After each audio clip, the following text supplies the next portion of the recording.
hear about it? I never keep up with them. I think we're live at the moment. We're on Facebook at the moment. Oh, are we? So Roll. is that because of May Day on Friday? Yeah, Labor Day. It's the Labor Day on Friday. And you know, May 1st, Labor Day, I didn't realize it's actually across a lot of countries. Same day. Of course. Yeah. Australia's not like that. Do you remember Labor Day date for Australia? Oh, absolutely, because the union's marching. What do you remember the date? Yeah, always the 1st of May. Was that in Australia as well? Uh-huh. Yep, the 1st of May throughout the world is known as Labor Day. I'm sure it's not like that in Victoria. Yeah, well, you Victorians would have to be different, wouldn't you? Melbourne. No, it wasn't. I'm sure it's not 1st of May in Victoria. Well, we'll have to do a bit of research into that, Saval. We'll have to have a look. I'd have to, definitely. Yeah, but no, I remember it because I'm from Sydney. I remember it in Sydney and Queensland. See, the thing was, Sydney, Melbourne, Queensland, all these states, we all had different public holidays, but one was the same, I think. Queen's birthday. Yeah, does that still exist or not? Yeah, I remember the date. It does. June 12th. That's right. So I used to walk around and I used to say, everybody, wish me a happy birthday. And they said, hold on, your birthday is in January. It's not June. I said, I'm the Queen. Oh, dear. Tickets, please, huh? Yeah. So, ladies and gentlemen on Facebook Live, we're just having our general conversation with Roz. We're about to start. I think we've got, on my clock, we've got a few more seconds. To be precise, just over 30 seconds before it hits 7 p.m. So I think my team's letting in on the people into the session now on Zoom. They've been waiting in the waiting area. Yeah, I can see the number falling in. So yeah, we'll I called them all Team Wombat today. How's Team Wombat going? I like that, Team Wombat. Well, Charles said, "Oh, they're so cute." My daughter came to me during last week and said, Mom, how do I say wombat in Turkish? I said, there's no such thing. There's no wombat in Turkish. It's an Australian animal. She said, that's what I said. I said, well done. So yeah. And even platypus. Yeah, that as well. So we're in and everyone's welcome everybody. Geldiniz arkadaşlar. Bu akşam 6. eğitimimizdeyiz. Az önce Roz'la onu sayıyorduk. Kaçıncı oldu? 6. oldu bu akşam. Heyecanlıyız, mutluyuz. Tekrar aramıza katılan isimleri görebiliyorum. Yeni hiç katılmayan arkadaşları görebiliyorum. Tekrar hoş geldiniz. İsmim Seval. IDP IELTS'ın Türkiye yetkilisiyim. Bu da benim çok sevdiğim bir projeye dönüştü aslında. Her seansta olduğumda. Eğitmenimiz Roz, IELTS uzmanımız kendisi. Sağ olsun bizi kırmadı. Haftada 2 kere, bir salı, bir pazar günü diyerekten biz bu yolculuğu başladık ve çok zevk alıyoruz. Onu fark ettik. Arkadaşlar her zamanki gibi fotoğraf çekebilirsiniz slaytlardan. Bütün sorular, cevaplar hepsi Roz'a ait. Yani internette bulamazsınız. Paylaşabilir miyim diye sorular geliyordu. Online hani tüm dünyayla web sitesine paylaşmadıkça okeyiz. Yani öğrenciler ya da kendiniz kullanmak istiyorsanız kullanabilirsiniz. Tümüyle Roz'un işleri bunlar. Onun haricinde kameralarımızı açmayalım her zamanki gibi. Bandwidth'i koruyalım. Chat box'umuz var. Bu akşam ekibimiz süper ekip. Her akşamki gibi, her eğitimimizdeki gibi yazılı olarak da cevaplamayı vermeye çalışacaklar. Bana destek olmak için sağ olsunlar. Sonunda da sizlerle bir anket yapıp önümüzdeki pazar günü saat 15'te olacak olan hangi konuyu yapalım? Siz seçeceksiniz. Welcome everybody. It's our sixth. Gee, I got that right. Sixth night. I'm the country manager of IDP Turkey. My name is Saval. Nice to meet you all. Welcome back to those people that have been here a few times or been here from day one with us. Roz, our IELTS super expert, is what I'd like to call her tonight. Oh, thank you. You're not sick of me tonight, are you? Or you're not sick of me yet? It's our sixth session together. Of course not. Beautiful. Thanks, Roz. No, it's fantastic. So just a bit of housekeeping very quickly. You can take photos of Roz's slides. We've got a PowerPoint again tonight because we realized how efficient it was when Roz used it in our last session. So feel free to take photos. Don't post them up on a website, please, but you can use them with your students or yourselves. All the content belongs to Roz. So Roz actually works extra hard behind the scenes and she creates these from scratch. So Roz, honestly, thank you very, very much, because I know it's not easy. With a teaching background, you're actually planning an entire, like a module kind of thing. Yeah, really and especially today. So 3 essays. Jesus. We're going to kick right into it. It's about 3 minutes past 7, but just lastly with the housekeeping, keep your cameras off. For questions, get them onto the chat box. We've got a super wombat team, was it, in the background? No, a super team in the background where they will respond to our questions by chat. They're going to support me because I can't keep up at times. But yeah, take photos. And at the end, wait for the end. We've got a survey poll coming up for next Sunday, which is held at 3 p.m. You get to choose what topic you want us to cover, basically. So it's something we empower you guys and listen to you guys. In saying that, Roz, did you hear it's going to be a 3-day lockdown again? Friday, Saturday, Sunday. Although I was a bit naughty last Sunday, I did sneak out. Oh. I went and got some pide from the bakery. Oh, okay. But I think you're allowed to do that. Well, that's what I thought. But when I got some of the neighbours as well, because they're all elderly. And when I gave it to one of them, he said, "How did you get out? You're supposed to stay home." And I, "Oh, okay." Take the pide back. But yeah, I did sneak out. I think they're just protecting you. But that 4-day lockdown. Oh, it was long, wasn't it? For me, it was fine. I've got the garden. You haven't. No. I've got a 12-year-old daughter. Oh dear. How did you amuse her for 4 days? It was tough because we're movied out. We've watched tens of movies or series that we've watched together. So we're using lots of different channels. I can't name them here, but interestingly enough, my daughter got a nice link to online museums from her friends. Oh, wonderful. Yeah, and she's interested in Spain. So we had a look at a couple of the museums from Spain, Italy. So are they like virtual tours, are they, of the museums? They're actually brilliant because for me, it didn't feel like I was inside of it, but for my daughter at her age, it was like, oh, wow, so this is what it's going to look like. And I think it'll put more value into it when we can physically travel again and go back and really see it. So it was really good. That's great. 4 days was in and out, but that was us. The floor is yours, Roz. Tonight it's academic writing task 2, but the third part to it. So we're going to put it all together now. Yeah, absolutely. So everything that we've done over the past 2 sessions, plus a little bit about, everyone's been asking about how many paragraphs. We're going to discuss that. And then we're going to plan and practice for 3 types of essays that is discuss both views and give your opinion. Do you agree or disagree? And what are the advantages and disadvantages?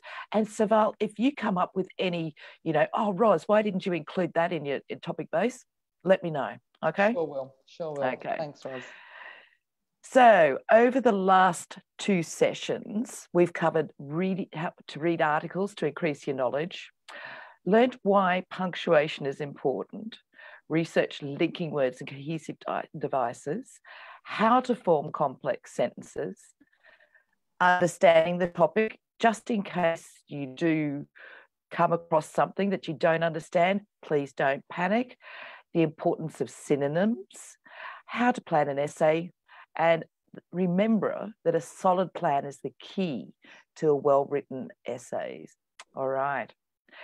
Now, I think this is the most asked question that I've noticed over the last couple of weeks.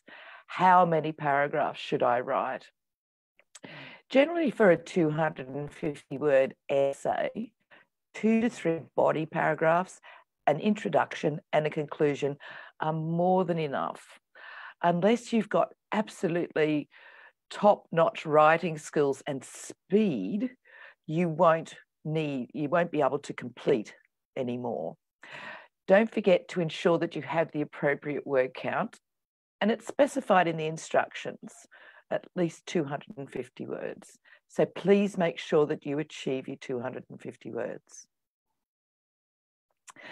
Another hint that I want you to remember is to check each paragraph as you complete it. Just finish the paragraph and then quickly go back and check for spelling, punctuation, coherence. Coherence means, is it logical? Is all my information flowing?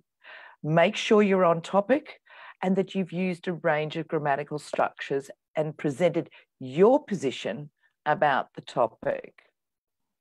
So quickly read each paragraph also helps you to maintain a logical flow of information from one paragraph to the next, because you've got that last sentence in your mind and then you'll just naturally lead off with another one. So tonight, here we go with... Ros, can we just go back again? Oh, sorry, I did it too quick again, didn't I? I'm just a quick woman. Whoops. I just want to remind everyone, now's the time to take a photograph. Sorry, I shall remember. Just keep reminding me. That's okay. So it's back up on the screen now. But while everyone's taking a photograph, thank you, team. We're getting the answers below here. Someone asked me, will we get a certificate at the end of this? Unfortunately not. From Ros. Ros. Yeah, unfortunately not, ladies and gentlemen. So, and then someone... But they will get a certificate if they stick to this. They'll get the IELTS. I like that one. Yeah, they will just, bang, do it. Yeah. So it's funny. I'm just going to go over the quick questions or the comments. Someone said, oh, so we know so much about Ros, but where does she live? And the team's come back and said she lives in a beautiful house. She's got a gorgeous garden. I don't even have a balcony. So I've got 2 balconies. Sorry. Yeah, you can keep going, Ros. I'm just going to scroll down. So okay. So I'm going to start getting into the topics for today. And here we go. Some people complain that young people today are less polite than they were in the past. However, other people argue that young people should be encouraged to express their opinions honestly, even if this seems polite. Now, we have to discuss both of these views and give our own opinion.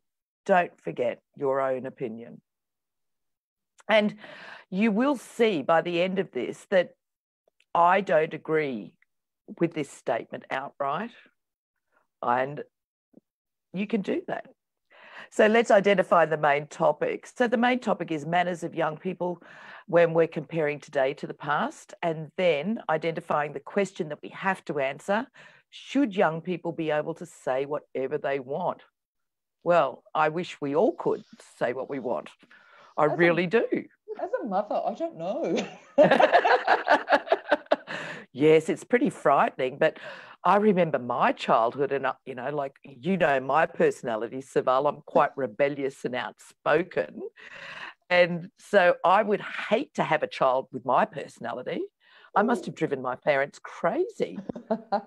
I think that's why it's why they sent me off to boarding school. Oh, wow. Okay. Yeah. Mm-hmm. Yep. I was too hard to control. Okay. Excuse me. So first up, as usual, I always think of synonyms for the vocab. So we've got younger generation, young adult, youth. Attitudes, lack of empathy. So lack of empathy means that they don't have any feelings for other people's feelings. Demographic group, generational views. Now, from generation to generation, views change. Or do they? We will have to find out.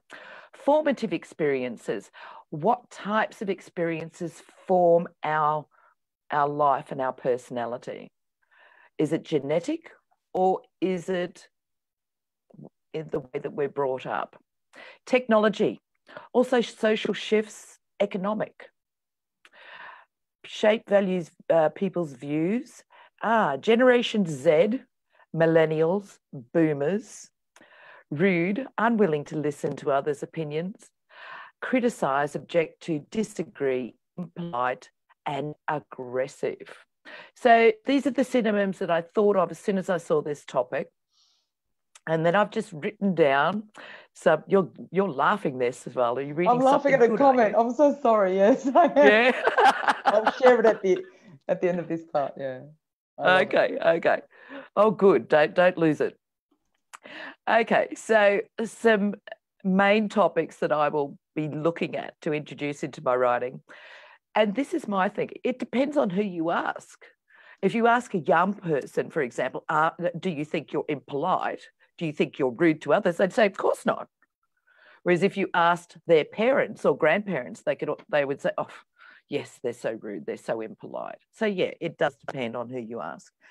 And the generational differences, again, boomers, discipline, completely different experiences. Technology, yeah. Can I cut you off? I've got to share this, Hojam. Okay. Someone wrote it to me in private message and said, Generation Z must stand for Generation Zoom. I was laughing at it. I thought, yeah, that's a good one. It's absolutely. Well, don't forget, I'm in the boomers sort of age group, and they just say boom, boom boomers. Yeah. And then on to, the family, the parents today, and for about the last 30 years, parents have generally both worked, whereas in the past, in our grandparents' generation, generally the mother was at home. So that creates a different atmosphere. And don't forget also that the older generation also rebelled against authority. Not all of them, but some of them. And therefore, children today are self-centered because they've been raised by these types of people. And they sometimes say that it's no relevance to their world. Well, the other thing is to compare Generation Z and millennials today, their lack of empathy towards others. They think they are more individual. I can't say it. Individualistic. Give me a drink and then I can say it. Okay. But these days, I find that parents, especially these days, are more worried about their children's right. They don't want to, sort of keep them down. They want to leave them free and roam and do whatever they want. And a lot of times they're not taught right or wrong. And we've all heard of helicopter parenting, where, children are kept in cotton wool. And I see a lot of that, unfortunately, in Turkey. I really do, is that children are helicopter parent. So can I interrupt you there? Can you just elaborate what helicopter parent is? Because on the chat box here, we've got a few people writing. It's like, you've just connected so well, because people are commenting saying, no responsibilities generation and helicopter parent generation. That's what one person commented. Exactly. Said, I agree, helicopter parents, whereas the children are not that responsible. I'm wondering if these two people are teachers, right? But for the people that don't know what helicopter parent, can you just give us an example, please, Rose? Okay, so the best way is to look at it visually and think of a helicopter and it's buzzing around your head. All right. So it's not letting you run that way and it's not letting you run that way. And it's sort of keeping you in the middle. It's keeping you safe. It doesn't want to let you escape from its clutches. Okay. And also we have peer pressure in media as well. I'm going to leave that there for a second for everyone to photograph. Yep. Yeah. So basically what you've done on this slide is you've just broken up the question. Is that right? You've just like the topic. Is that what your points were? Just to recap these are my main points that I'd like to sort of introduce and work on. I always put more down than I need, and then I can use some of them as supporting evidence. All right, for what I want to write about. Always. You're better off having too many than not enough. Okay. Because sometimes you might come to the end and think, oh, I think that's only about 200 words. And then you've got to think of something quickly. Whereas if you've already got it written down in the plan, you can just go back, oh, I haven't written about that, and whack it in somewhere. Oops, sorry, there goes the dog again. Love that. Yeah. Okay, so here we go on to the next part. Now, this is this is not a properly constructed introduction, but this is how I was thinking I would introduce this topic. So successive generations have always criticised each other. I've heard my grandmother criticising my mother criticising me. It just comes down and down and down. And your children will criticise their children. It's a vicious circle. Whereas in the past, comments about behaviour were confined to editorials in newspapers. So that's how they made their point. Whereas today, the internet is the favoured tool for the younger generation. Now, bearing in mind, this allows all of us to choose to be anonymous, not just the younger generation, but also the other generations as well. And we can express our thoughts however we want. And this is my opinion, that there's a couple of factors that lead us to the opinion that youth of today are outspoken. Firstly, because of the internet and media platforms so easily accessible for the younger generation. And secondly, the different circumstances of the time that they were raised in when compared with their parents or grandparents. And when you come back to thinking about it all comes down to internet. It all comes back to it. It's amazing. Now, paragraph 1 is something that I would do this sort of thing with. Those who criticise Generation Z of today are generally the ones who belong to either the boomers or millennial generation. Now, they have completely different formative experience, such as blah. Oh, my dog. Even though I've got can you hear my dog? Yes, we can. But you know what? Oh, sorry. Play on because it's music to our ears. It's fine. She's supposed to be out there. She's supposed to be there sunbathing, not barking. Okay, that's enough. Okay, so they've got completely different experiences. They've accessed technology, and also the economic times of today are completely different to the times of when we think about our grandparents. And a lot of people do say that they lack empathy towards others. And over the last 3 decades, more parents have worked, unlike the past. Mother at home. Therefore, the children today are more self-centered because they've had to be more self-reliant. They come home, they're called latchkey kids because they come home with the key in their pocket, open the door, and no one's home. And I know this is typical of our country, Australia, not so much Turkey. I find that that's completely different here, is that the children don't come home to no one at home. I've seen that in Australia a lot. Well, it's a cultural thing, I think. But absolutely. I've been in Turkey for 9 years, and I have been seeing that change shifting across in Turkey. Interesting, isn't it? It certainly is. There's more working parents, I would say, as well. Yeah. So there's a shift coming through, Ross. I think it just... what we grew up in, but shifts coming through. Yeah. See, so even what Savalda said is something that you can include in your essay on this topic. Times are changing. There's a shift happening. All right. And also generally kids are not taught right or wrong because of helicopter parenting and cotton wool. They're just let do whatever they want and are at times impolite because the parents are generally worried about infringing on the child's rights. Now, paragraph 2, I would start, and this is just a general outline. Do you want to say something, Saval? No, at the end of this I will. Okay. It could be argued that the youth of today have been raised to be more, I can't see it because your picture's there, blah, blah, blah, blah, blah. And what we think of as rudeness and manners is completely acceptable behaviour in the eyes of a young person today. They see no wrong because that's all they're used to. And they do not believe that they are antisocial in their manner, merely expressing their thoughts, freedom of expression, and it's all through technology that's at their fingertips 7/24. All right. Leave that up for a second. Yes, please. And while we have a quick chat on this one, with the last sentence you've just said, with the COVID-19 as well, like it's just come out of nowhere and just totally changed everyone's routine. So just reflecting back on my daughter and what you're saying here in the paragraph too, like I can really relate to it. You know, fingertip, she's got everything there at 7:24. Yeah. Previously as a parent, I used to say, I need to limit the hours of tablet or computer or, you know, anything internet stuff. Why did you want to limit the hours? Because I wanted her to spend and maybe relate her more to my generation, you know, pick up a book, smell the page of the book. I have that real, I call it the Turkish way, lick the fingers, change the page.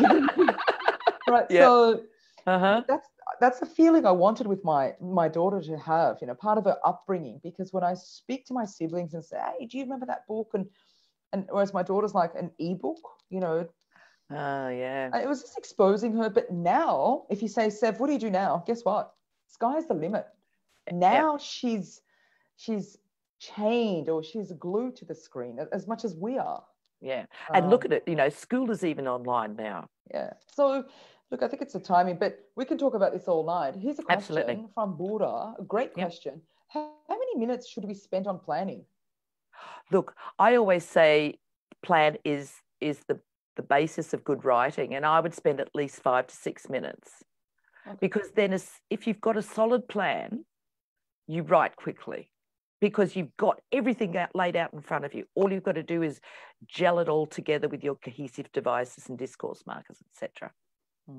Okay, cool. And when you move on to the next slide, but before you do, now we've got one of the viewers saying, we want to meet the dog. So, and I said one day, and then there's a final comment I've got. I'm saving it to the end of the session. One day I will ask Roz if we can meet her as well. So, absolutely. You know, I put her outside because I thought she'd be quieter. Because she generally sits up in the chair beside me, and she's 37 kilos. Oh, wow. So she's not a baby puppy or anything. She's over 10 years old. Okay. Now this would be a conclusion. I may change this. This was just my first thought. So without the instant access to a platform that accepts any comment, thought or photo at the touch of a send button, Generation Z may not seem all that different to other older generations. This is my thinking. There are many instances where some of the older generations quietly rebelled against authority in their own way. Hand up, I'm guilty of that. Today, they have in turn raised their children to succeed no matter what. Therefore, can you read that, Saval? Because your picture's there. Yeah, therefore one cannot tar all of... Thank you. All of those from one era with the same brush. Each and every age group will encompass, Saval? Those who know right from wrong, have moral standards and manners. I don't want to chop you off. I like looking at your face, see? So that's why you're still up there in the corner of my screen.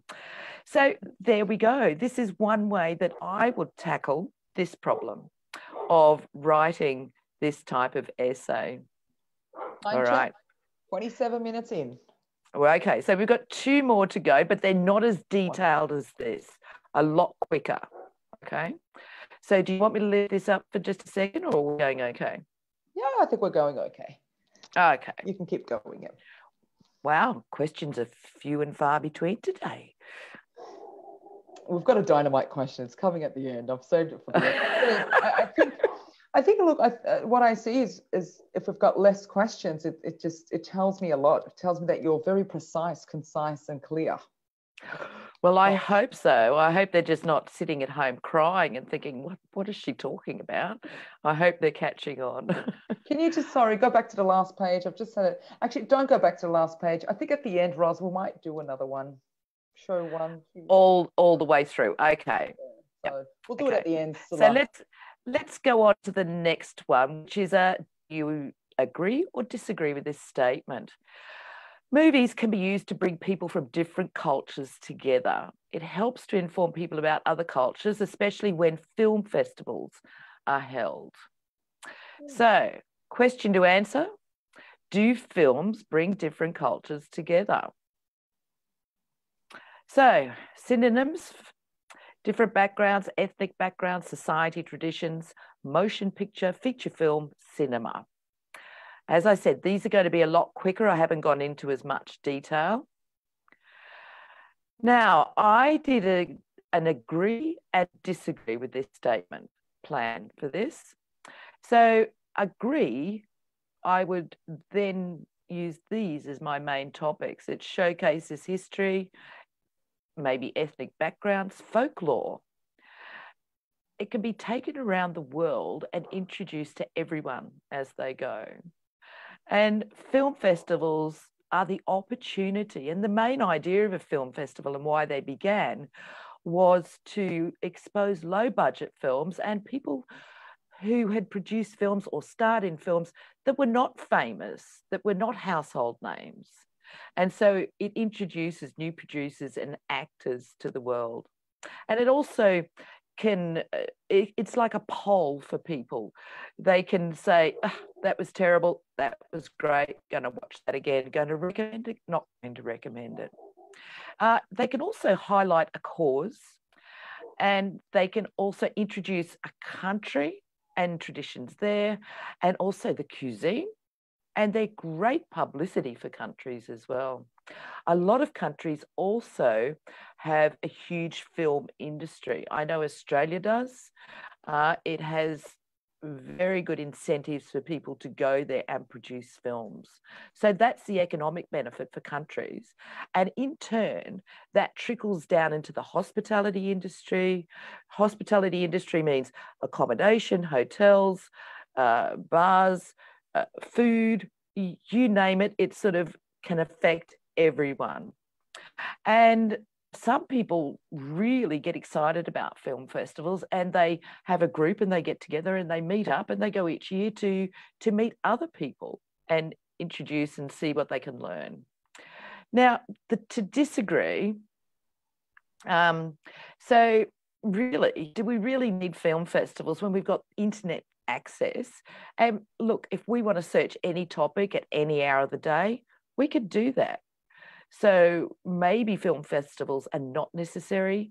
And don't forget the cost involved of putting on these film festivals. And you may pay a lot of money to attend one, and there's many low standard films as well. So that's the end of number 2. I've done no more sort of introduction or anything. I've just done some main topics and supporting backgrounds that I would use if I was writing about this. Superb. You know, when you were saying, I was listening to you, Ros, with, you know, the film festivals, they're so costly. Yep. Mm-hmm. I know it from our own operations, because we're an owner of IELTS, so we do the IELTS testing, as well as Study Abroad. We're the world's largest study abroad organization. So we help students travel from Turkey to another country to, you know, as international students. Mm-hmm. And in saying that, when you said the costings, and when it's face to face, we can see it's a lot of manpower, a lot of resources, a lot of money that goes. Absolutely. And now again, once the new adaptation we're into, the new normal is what we're calling at the moment, we're doing lots of virtual events. So this is one of the virtual events that it's, you know, before COVID-19, we never did something like this with IDP, right? So, and look at the way it's moving along. The costing we have is based on just marketing, just getting, you know, on social media. So that's right.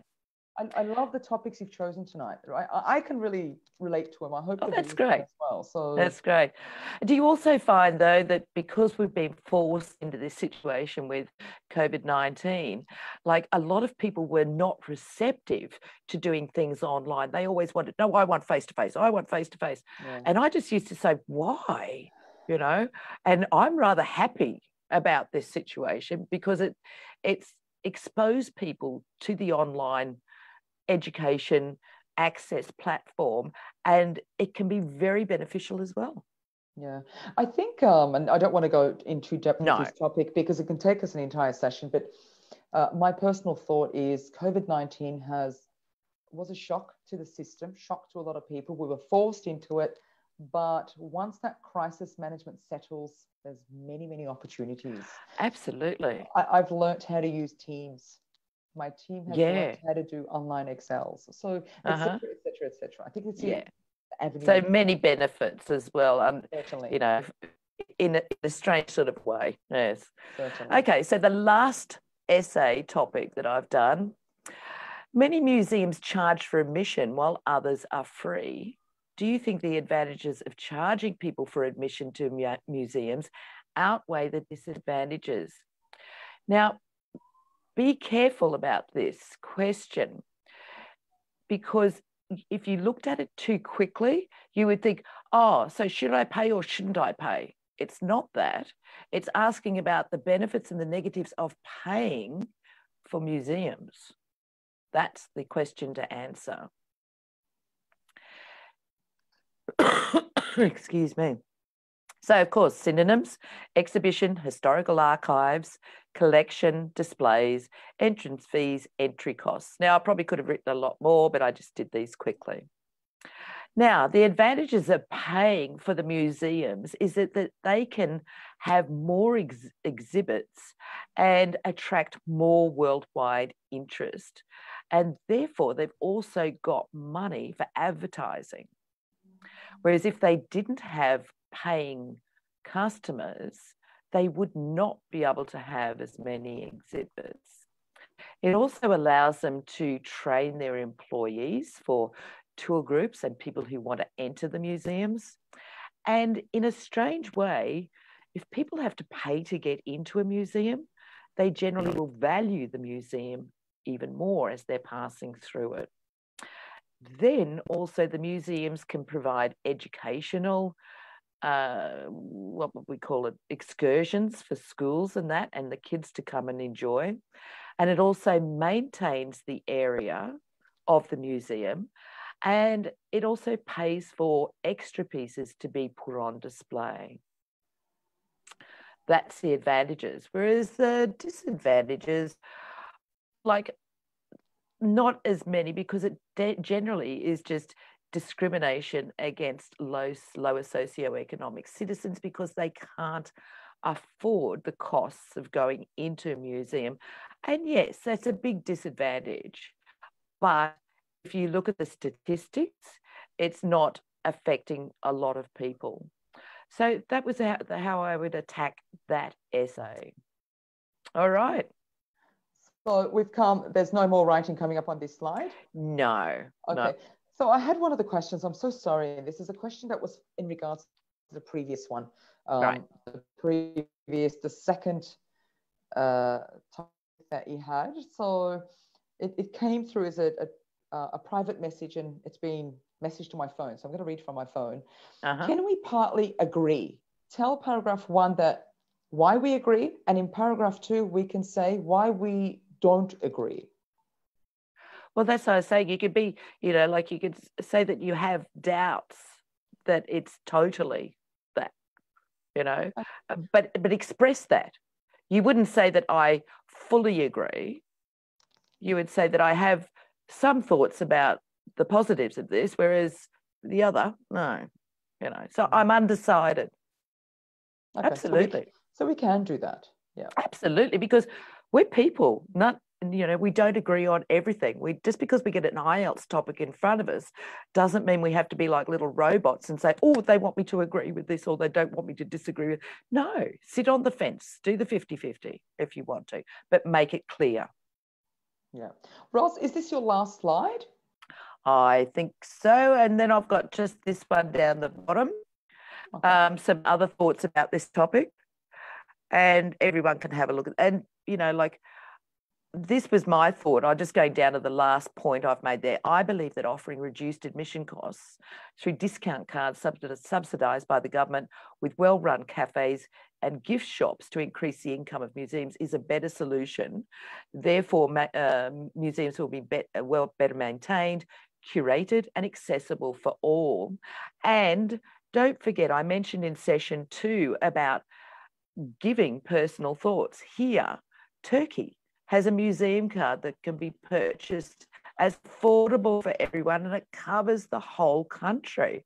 I think it's wonderful, and it's a really good discount. So I think you just triggered something. So that this last part is a conclusion, right? Are you giving your final thoughts? Yes. Would you say it's a conclusion? Yep.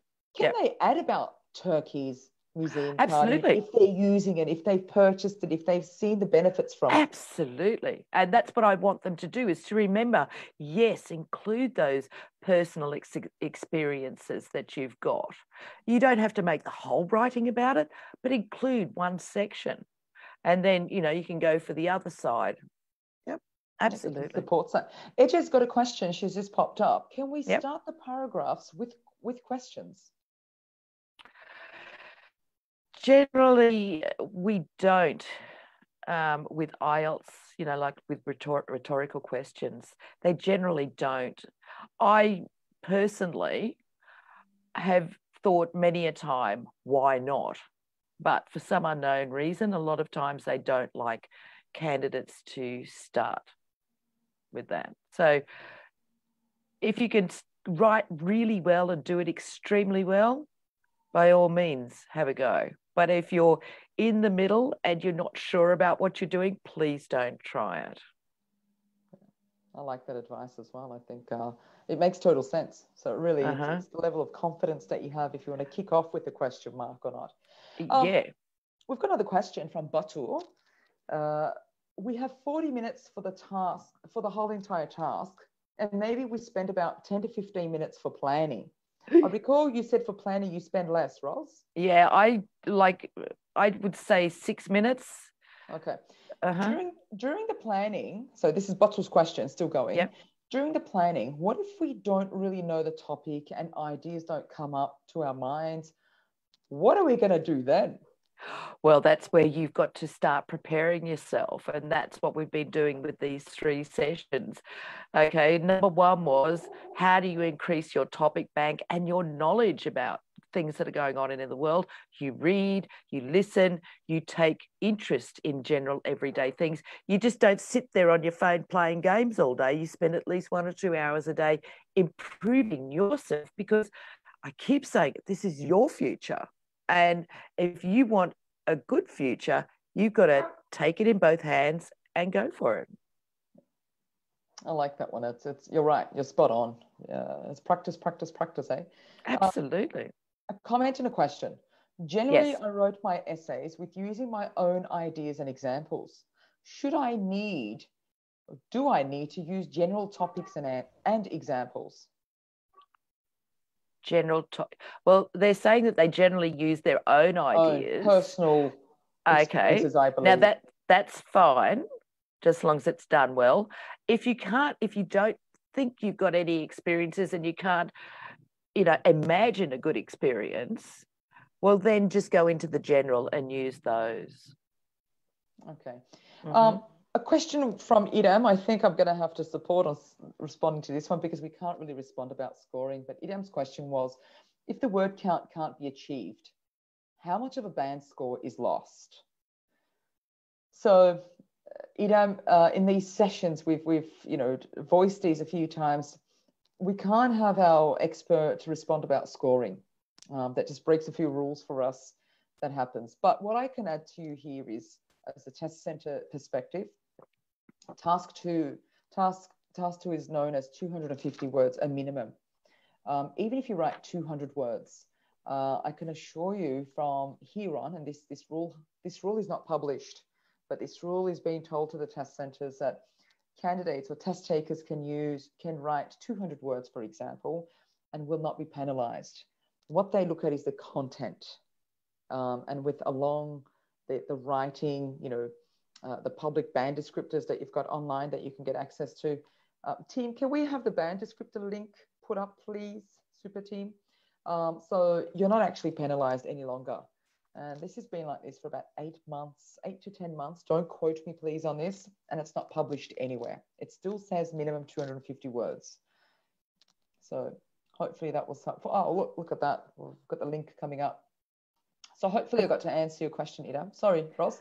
No, I was just going to say, as we said in session 2, the main thing is that you're on topic and you're covering the task that you're asked to cover.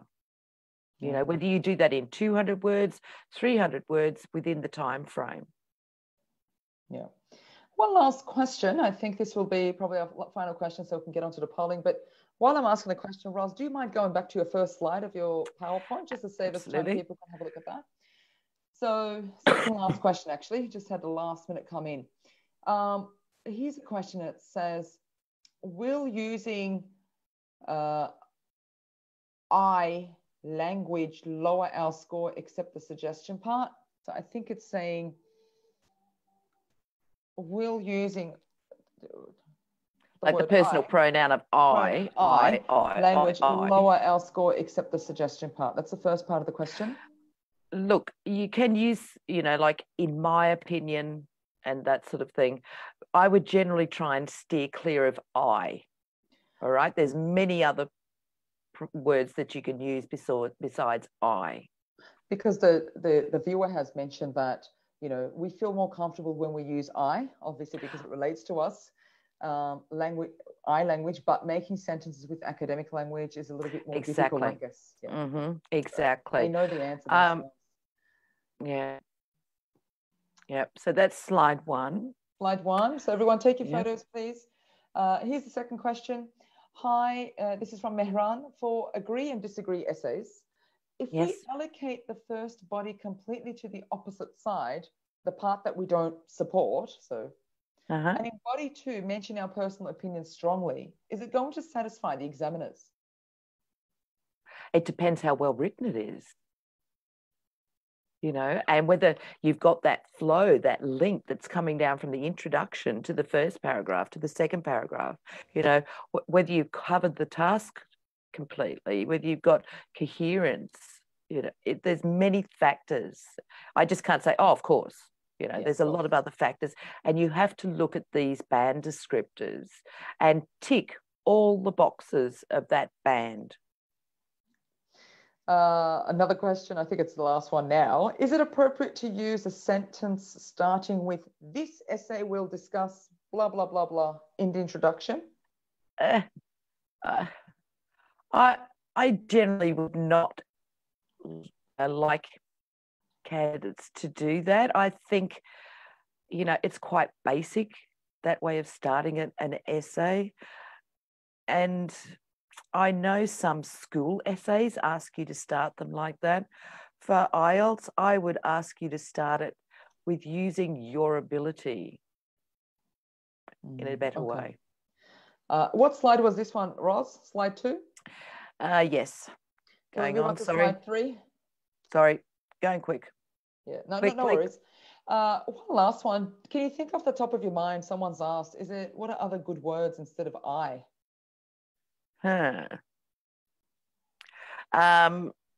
Instead of, you know, keeping it personal all the time, you say, most people feel that. Most people feel. Yeah, most people feel. Oh God, I've gone blank. I've gone blank. It was really off the top because I'm thinking here as well. I've sat here. Yeah. Instead of saying I. Again, many would agree that and have the same opinion as myself. Someone's written here that looks brilliant. Instead of I, we can say it can be argued. Yeah. There's lots of ideas coming up in the chat box. Yeah, Thank you, guys. Yeah, you guys exactly. are awesome. So if you My brain's closed. But it's been a long, long day.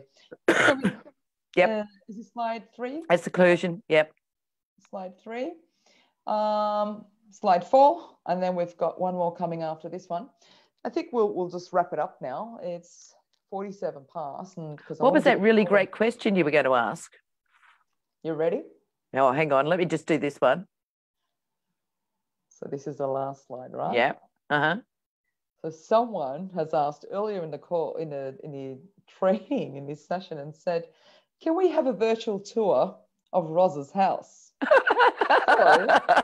And wait for the response. Our super team in the back end said, "Sure, all for the Roz fans." Oh, I'm going to kill them. I'm going to kill them. So that's a complete joke on a side. That's what I had a massive joke on my face going. Oh, yeah. We're taking the mickey out of you, on you. Ladies and gentlemen, this is the end of our 6th session. Thank you very much Rolls, can you go back to the conclusion slide where you got the one paragraph? Oops. Now what I'd like to do is I'd like to get the